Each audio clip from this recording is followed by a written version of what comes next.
Science OS is a large language model specifically designed to answer scientific prompts and queries. If this is your first time here, my name is J.I. and this is the Everyday AI channel where we teach you how you can use AI in your daily lives. So I'm going to dive right into this here. I'm going to ask a pretty basic question, which is explain the structure of mitochondria. And you've also got deep research in here as well. I actually just put it on now. I didn't mean to. But it seems to have already sent that prompt. I guess a better sort of interface would be to be able to click it on or off without the prompt being sent.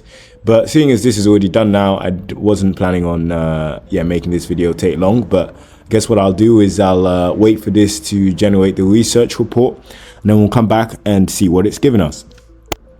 Okay, cool. So that actually didn't take too long. And as you can see here, we've got an introduction. It's talking about the outer membrane. We've also got some useful references as well, which we can click on for some details. Cool. I mean, all of this looks very well cited. Inner membrane and cristae organization. Cool. Matrix composition and functional domains. Okay, this is sounding very scientific.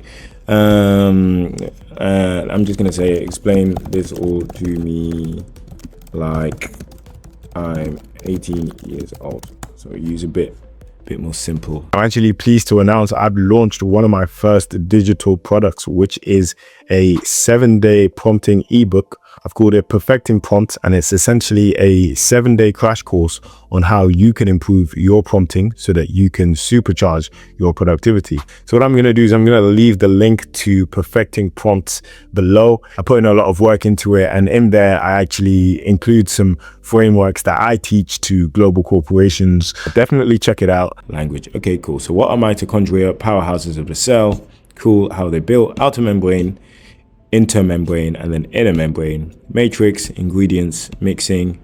Why are they so special? Cool. So yeah, this looks like a great platform for specifically scientific queries and prompts. I think language models, specifically small language models that are very narrowly scoped in terms of the field of expertise they possess, is or are going to be like a lot more widespread in the future, because essentially the concept of a context window always means there's only so much a large language model can essentially hold. And if it's a small language model that's specifically for a particular field or task, chances are, like probabilistically, it's already going to give you like better outputs compared to a more general language model.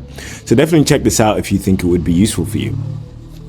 If you enjoyed the video, please make sure you subscribe. And if you'd like to talk to me, then head over to Jay's Instagram, where you can chat to ChatJPT, which is essentially ChatGPT combined with my way of thinking, speaking, and seeing the world. So if you like these videos, then you'll definitely enjoy having a chat with ChatJPT. Thanks a lot for watching. Have a great day.